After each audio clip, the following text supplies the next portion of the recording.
Welcome to Love in Times of Uncertainty Virtual Summit. This is your host, Laura Gutierrez. And right now for this wonderful interview, we're going to be talking about nourishment for the for the body and soul. And for this topic, I have a fantastic guest. Her name is Julia Pomaskina. And Julia is an Ayurvedic practitioner and herbalist. She runs her clinic, Sunrise Ayurveda, here in Sydney, in Lane Cove. So welcome, Julia. Thank you so much, Laura. It's such a pleasure speaking to you again and such a privilege to be part of your wonderful event. Thank you so much. Oh, my pleasure. I'm so happy that you are participating. We had such a good time chatting last time for the podcast. So I thought it would be a great opportunity to bring more of the Ayurvedic wisdom to all this audience. So thank you. Very excited to be sharing the Ayurvedic approach to life. With everybody, and it's particularly important nowadays. It's so important. Yeah. So thank you for the opportunity. Oh, my pleasure. So Julia, let's begin by chatting a little bit about you, learning a little bit about you for those who haven't met you yet. So who are you and how did you get into Ayurveda? I came first to Ayurveda in 2006 when I was traveling in India. And I was staying in an Ayurvedic ashram, and in a Vedic ashram, in fact, a yoga ashram. And there was a talk about Ayurveda that I went to. And I never heard about Ayurveda before. And then an Indian Ayurvedic doctor started talking about Vata Pitta Kapha and how each of the doshas use energy in a different way, and it all kind of started making sense. So it clicked then, and then when I came back to Sydney, I met a few Ayurvedic practitioners who helped me a lot, and I worked with them, and then I went to study Ayurveda at the Dinacharya College, and then subsequently I did an advanced diploma in Ayurveda with Dr. Ajit, who is a wonderful Ayurvedic doctor based in New Zealand. So that's my Ayurvedic journey. Fantastic. And there's more than that, but that's Yeah, lovely. Well, thank you for sharing that, because I'm sure people want to know, why is Julia talking about Ayurveda today? So it's nice to learn a little bit about you. So let's go now into what is Ayurveda, because some people know about it and some people don't. So it would be nice to just have a little definition. Of course. So Ayurveda, Veda, Vedic, Ayurveda, and Veda means knowledge, wisdom, science, and Ayu means life. So Ayurveda comes from the Vedic body of knowledge, which comes from India. But of course, it contains such universal truths that it does not only belong to India, but for the whole world. And it's so relevant now more than ever before to all of us to be healthy, particularly in our fast-paced life. With all our ambitions and all our goals and all the requirements to be successful, and overnourishment and overstimulation of senses, it's so important now. Wow. So just in a couple of sentences, Ayurveda comes back.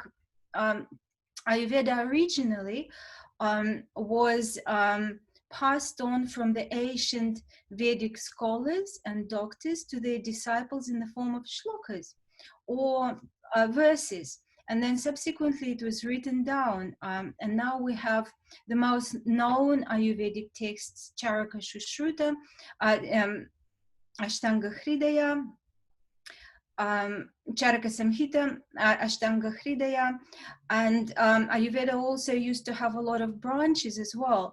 And now, relevant to the topic of our conversation, there is a very important branch of Ayurveda called rejuvenation.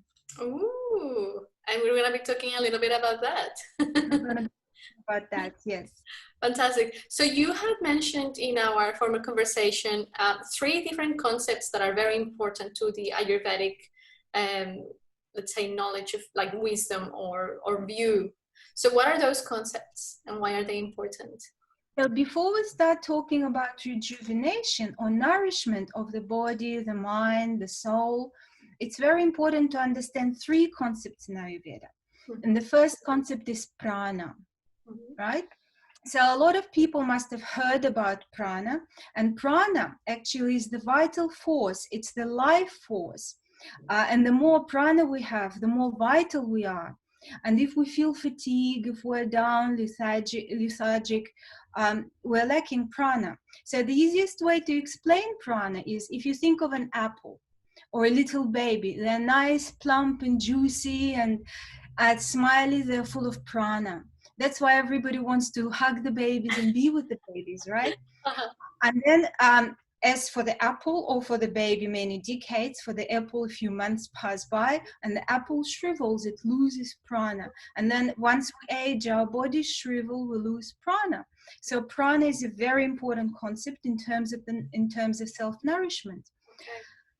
So we get prana from the air and from the food. So that's most available to us. We also get prana in subtle forms from the earth and from the heavens, but that's more of a subtle kind of prana, right?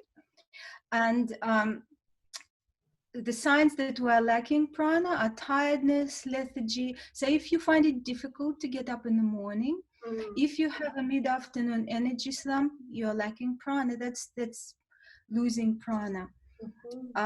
Overworking, overstimulation, overeating all also lead to prana depletion as well.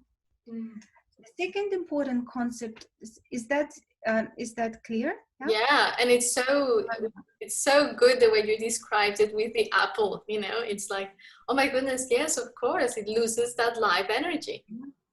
Yeah, so that's prana, and prana is very closely related to nourishment. So the next concept is ama, A-M-A. And in simple terms, ama is toxicity of the body in the form of undigested food matter, clogging up our gut, and eventually overspilling, oozing from our gut into the blood, and eventually being transported all over the body, lodging in the organs. That's the process of ama. Ama can be physical, it can be mental and emotional. And the easiest way for you to identify if you have ama or not is to have a look at your tongue. If your tongue is congested, if there is fur growing on your tongue, if there is coating, white, greenish, grayish, yellowish, that's the forms of ama. For you to feel if you have ama or not, if you are tired, if you're lacking prana, if you have any health conditions or if you suffer from premature aging, there's almost a certain chance that you have a fair degree of ama in the body. Hey. Yeah. Or maybe not. Yes. Sorry, I was gonna say. Or maybe on the positive side, you're full of energy and you don't have any ama. So that's what we're aiming for, right? Yeah. I think many people are gonna be looking at their tongues in the mirror very soon. I'm in the mirror. That's a good visual tool. And the last concept that I'm going to introduce today is the concept of Agni. Agni in Sanskrit means fire, right? So Agni is our ability to digest food and life experiences as well. In terms of the body, it takes shape. In the body, it is enzymes, hydrochloric acid, it's our pancreatic juices, everything that's transforming the food into the tissues of our body, essentially, right? So Agni, a secretion of neurotransmitters on the nervous system level. Agni again is dampened by overconsumption, right? Both mental, emotional, and physical Agni, and underconsumption as well, right? So we need to train Agni in a certain way. For our digestive system and for our mind to function in the optimal capacity.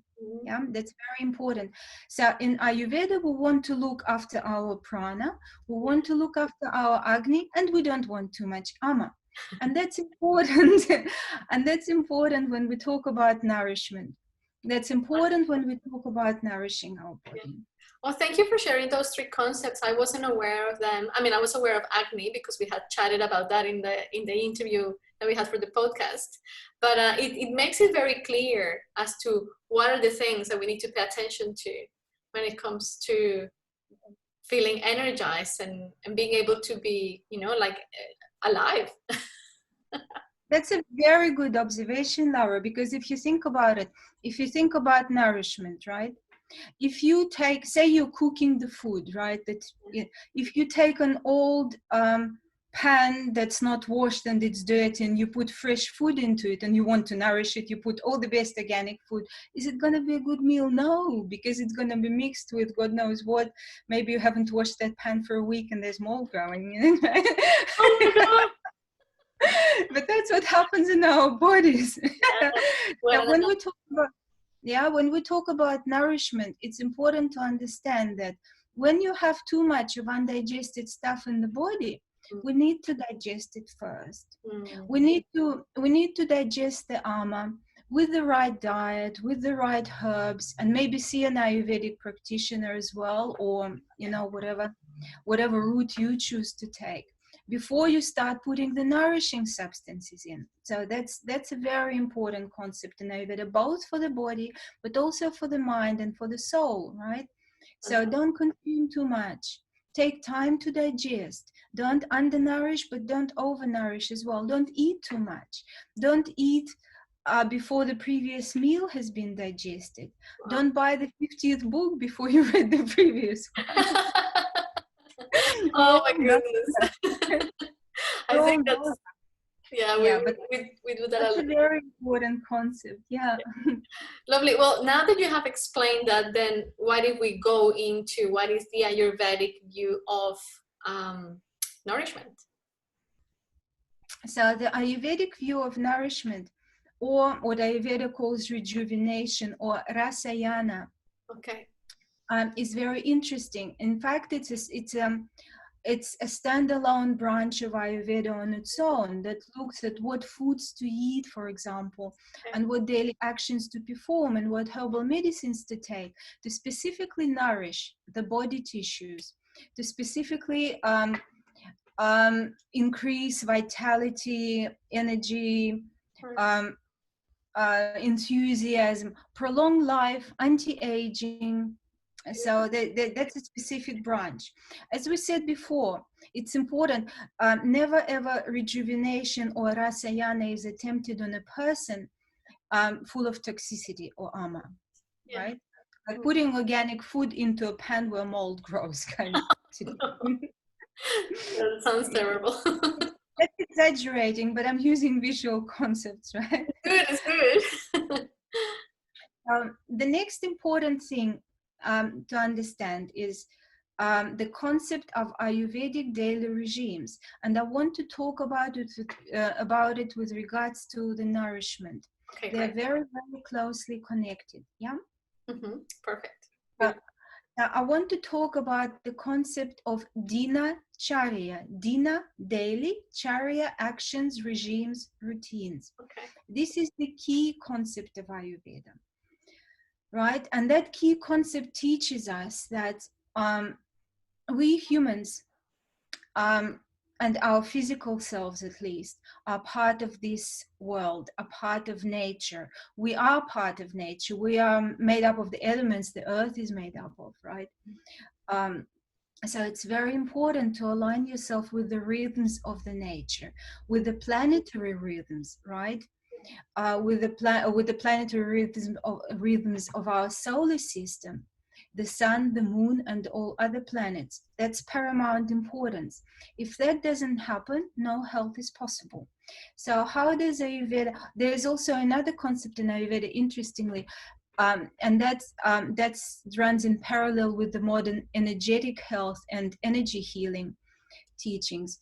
And it's the holographic universe, or the principles of the microcosm and macrocosm manifest themselves in the daily rhythms as well. So if you take a day, right, a lot of traditions, not only Ayurveda, all spiritual traditions teach us that it's a mini death. When we fall asleep at night, we are going through a mini death. We're not conscious, right? And in the morning we should wake up and we should give thanks that, we woke up from the sleep, right? So in Ayurveda looks at the day as a mini life, right? And the whole life can be transposed onto the day. Before the sunrise, so when the sun rises, you're born, right? Before the sunrise, you're in the womb, you're being prepared to be Okay. born. Yeah. So if you get up in the morning before sunrise and do your spiritual practices in the morning before sunrise, you actually process 1,000 times more of the karmas, if you wish, Mm-hmm. um, or you process the emotional, mental, and other footprints from your early childhood, or even when you were in the womb of your mother. So that's what Ayurveda teaches us. That's what happens on a subtle level. On a physical level, it's also very important to get up before sunrise in Ayurveda as well, for many, many aspects. That's a very important aspect of the daily routine, right? So then as the day progresses, we get into the active phase. The sun is up, just like in our 20s, 30s, and 40s, the sun is up. We're active, we're ambitious, we want to achieve. And then slowly towards the evening, we want to wind down, we want to let go. And that's what happens later in the life, or should healthily happen. You know, when we Uh-huh. want to let go more and more of the physical world and be introspective Uh-huh. and, and and get into the wisdom and share and impart that wisdom onto others, Yeah. right? Yeah. And minimize the activities late in the day Mm. and early to bed, of course, because if we want to get up before sunrise, sleep is very important. We want to get the right sleep. So talking about nourishment of the body and the soul, one of the best things you can do is to go to bed early and to get up early. Early to bed, early to rise makes the man healthy, wealthy, and Wow. wise. Wealthy karmas, you know, you even Wow. elevate your karmas. Wow. So that's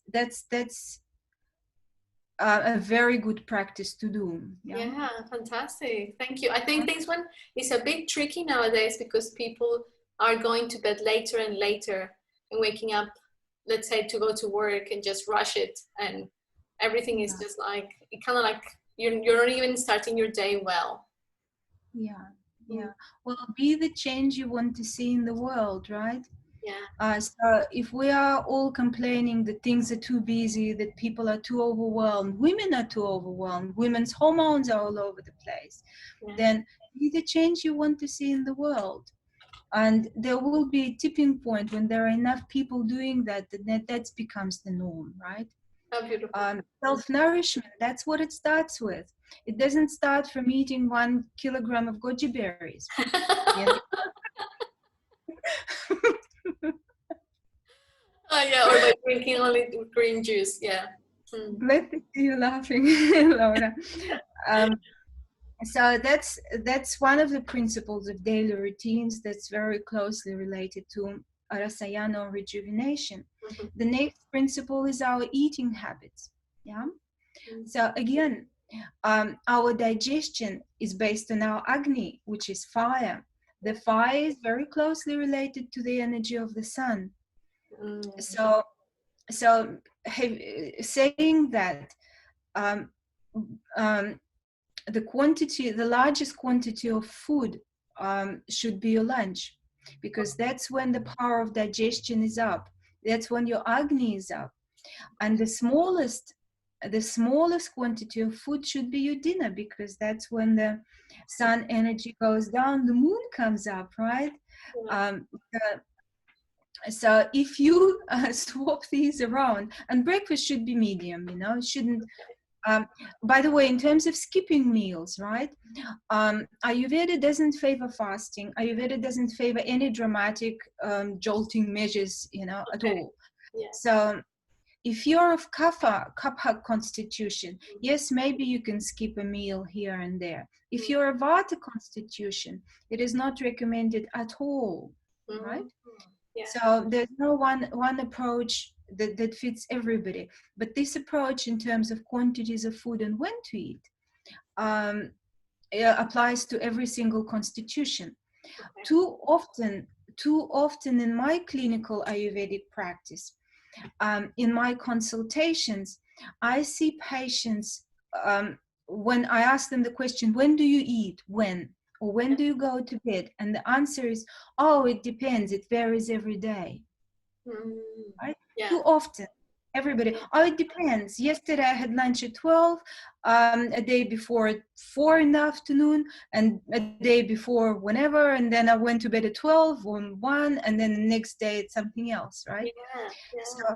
when I hear the word it varies or it depends or it's different, Mm. that's, you know, that's it's much easier to work with a person who would say, oh, I stably go to work late at midnight every day, Yeah, right? Yes, it's wrong, but they're stable in their conviction. They're yeah, easy to bring to the balance, right? yeah, yeah, They're much easier to bring to the balance. yeah.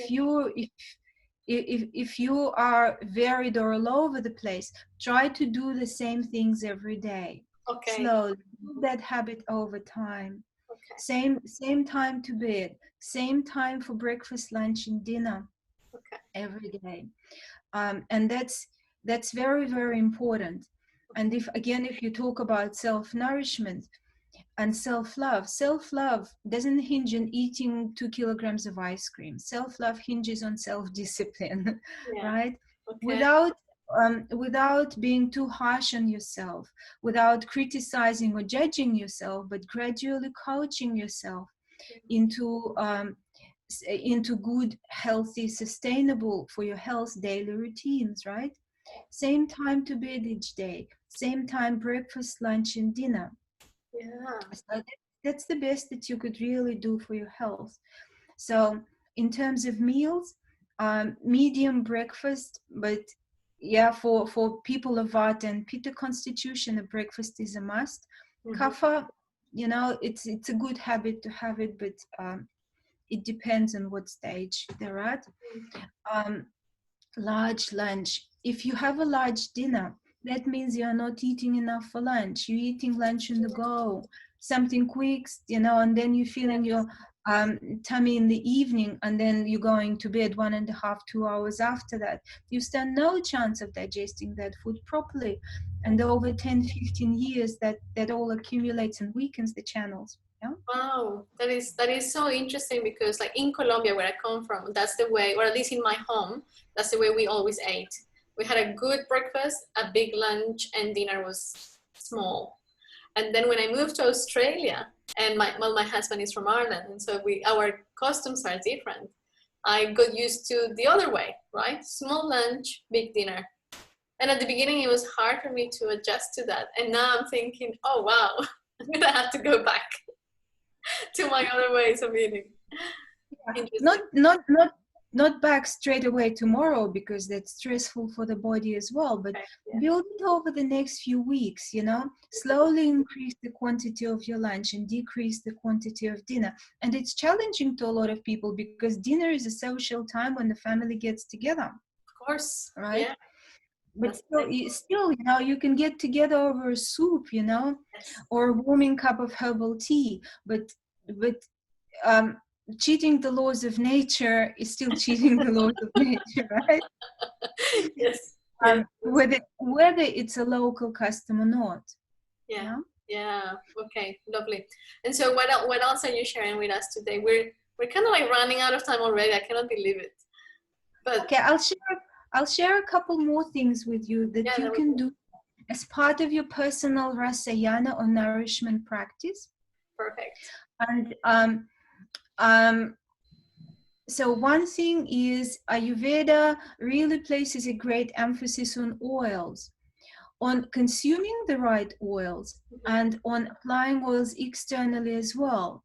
The great oil to consume and to cook with, Ayurvedically speaking, is ghee, right? Uh-huh. Which you can make yourself out of organic unsalted butter, Yeah. very easy, or you can buy it in the shops, a bit more expensive if you buy it rather than make it yourself.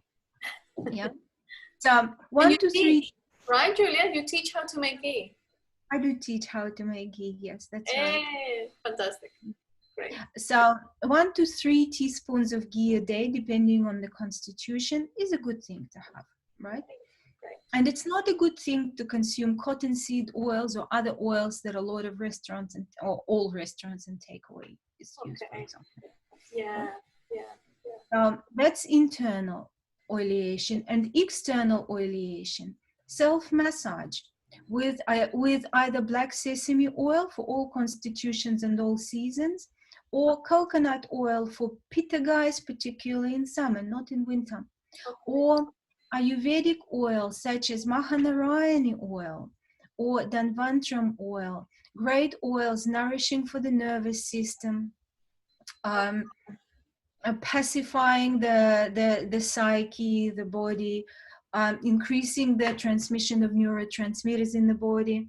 Another oil is Bala Ashwagandha oil is a wonderful oil.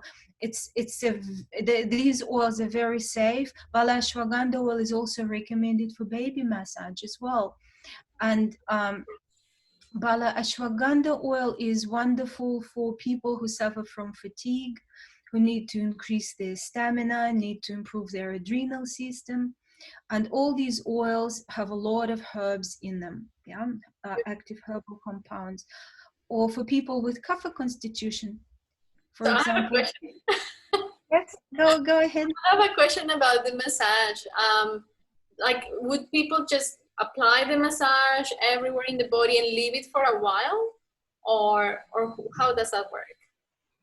Okay, I'll explain in a second. I'll just want to mention one more oil called Triphala oil, which is great for people of kapha type, or with people who have cellulite, for example, or edema of any kind of thing, or for women to do as a compress on the face to increase collagen production.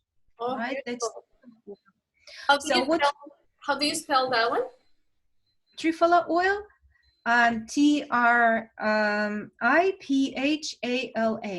Fantastic. Thank you. Yeah, Triphala oil. Triphala. Yeah, famous Ayurvedic preparation, churna Triphala, fruit, and Triphaladi oil is wonderful for that. Another beautiful oil for the face only, because it's very expensive, is Kumkumadi oil.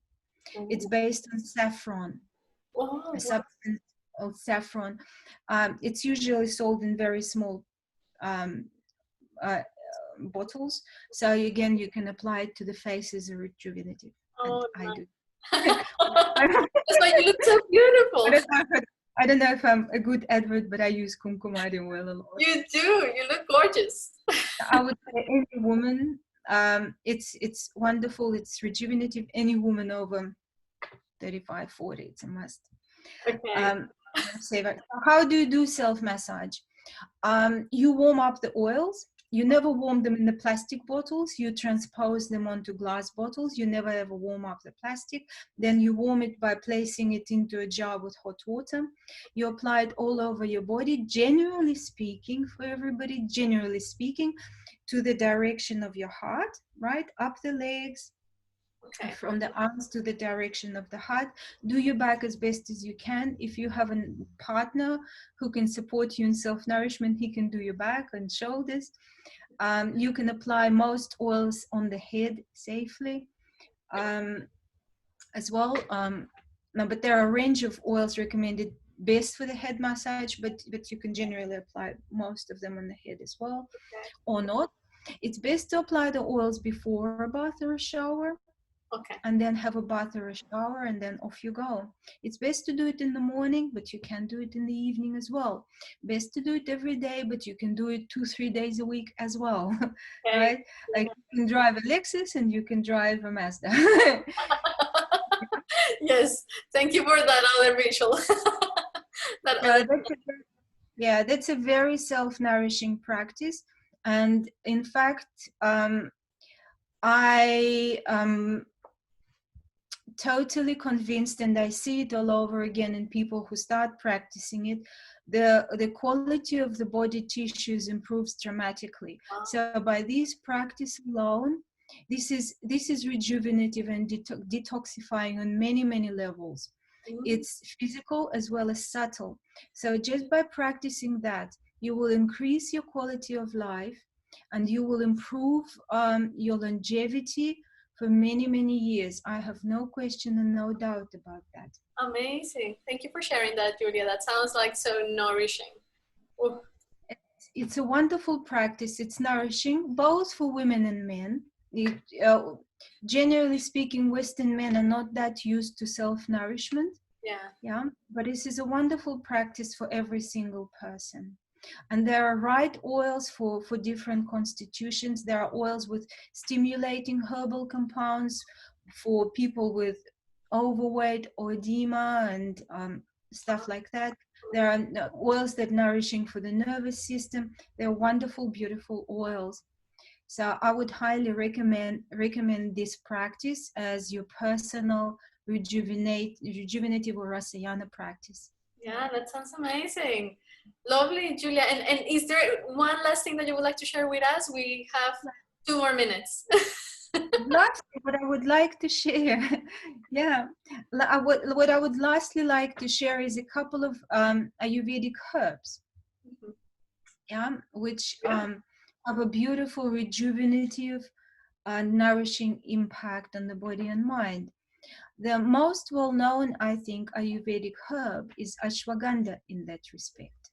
Yeah. Ashwagandha is translated as horsepower, right? Wow. Yeah.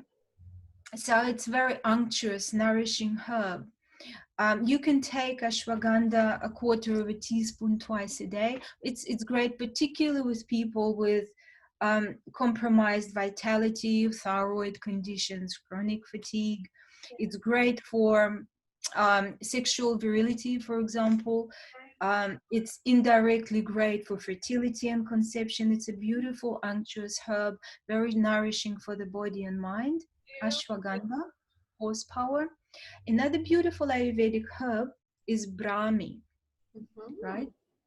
And Brahmi is considered one of the most sattvic or pure consciousness herbs. Wow. So all herbs have both physical and subtle impacts on the body and mind. Yeah. Mhm. So Brahmi is one of the purest herbs in that respect. Yeah. So Brahmi has direct affinity for the brain. It increases mental clarity, mental calmness. There's Brahmi Ayurvedic oil that's great to massage in your head because then it gets absorbed into the tissues, into the head tissues that goes through, gets absorbed into the brain as well. So Brahmi for mental clarity, mental balance, balancing the mind is a wonderful herb as well. I'd mention two Ayurvedic preparations that are wonderful rejuvenative preparations in Ayurveda and generally do not need a prescription from a qualified Ayurvedic practitioner. So are safe for everybody to have. And they're very well known, especially Chavan Prash. Yeah? Okay. Uh-huh. So Chavan Prash is a general immunity tonic, and there is a little story, if I can spare 30 seconds Sure. and tell you a little story about Chavan Prash and its rejuvenative qualities. We seem to be laughing a lot today, so it's great to see you, Laura, laughing. So you might be laughing now as well. So Chavan is do you know who Chavan is? No, no, no, I don't. No. Okay. So that's a funny story. Chavan was an ancient Vedic sage, right? Very wise. He prayed and meditated all his life and lived to quite old age. I don't know what old age was in those days, 300 or 400 years. Yeah. So he was very old, wise, but he was old already, right? And then the story goes that he fell in love with a very young and beautiful lady, right? And he decided to marry her, Wow. but he was old and she was not in love with him. So he created, by being so powerful, being a wise sage and a wise scholar, sage is the same person, being a scholar, he invented the recipe of Chavan Prash. He's the inventor of Chavan Prash. So he put it all together as a rejuvenative tonic for the body and started taking it, and it rejuvenated him so that he became younger. He married the girl and they lived happily ever after. So that's kind of a story behind Chavan Prash. So from here you can derive which properties it has. It's one of the greatest immune tonics. It's got 30 times the vitamin C than an orange because it's based on a fruit called amla. Okay. which has a lot of vitamin C. It's great for ladies' reproductive systems, things like fertility, blood pressure. It's rejuvenative, not therapeutic, but rejuvenative for the gut. Okay. And it's got a lot of other wonderful properties. And generally speaking, it's safe to take for most people. It's one of the greatest anti-aging. So you can have it 1 teaspoon in the morning, 1 teaspoon in the evening. And so Amazing. that's Chawan Prash, All right. very nourishing preparation. And the similar quality preparation is Brahmi Rasayanam preparation, Uh-huh. which is also very nourishing for immunity and reproductive system. So it's wonderful, for example, for ladies going into older years, possibly with hormonal changes in the older years. It's very nourishing and supportive for that. Amazing. So yeah, these herbs and preparations are, generally speaking, if you're in any doubt, of course, it's best to seek professional advice, Of but they're course. generally speaking safe for you to take on your own as well, for most Fantastic. people. So if people came to see you, you would be able to provide them with these products, right? Um, Definitely, I prescribe a lot of these products Okay. alongside with looking at the quality of diet, lifestyle, and if needed, other preparations as well. Okay, beautiful. Well, Julia, thank you. You've shared so many wonderful tips.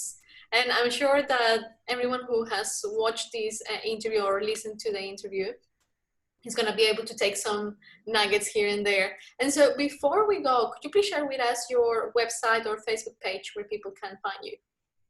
You can find me on my Facebook page. And the Facebook page is Sunrise Ayurveda Australia. So get in touch with me through Facebook, or you can email me directly, julia@sunriseayurveda.com.au, or you can give me a call as well.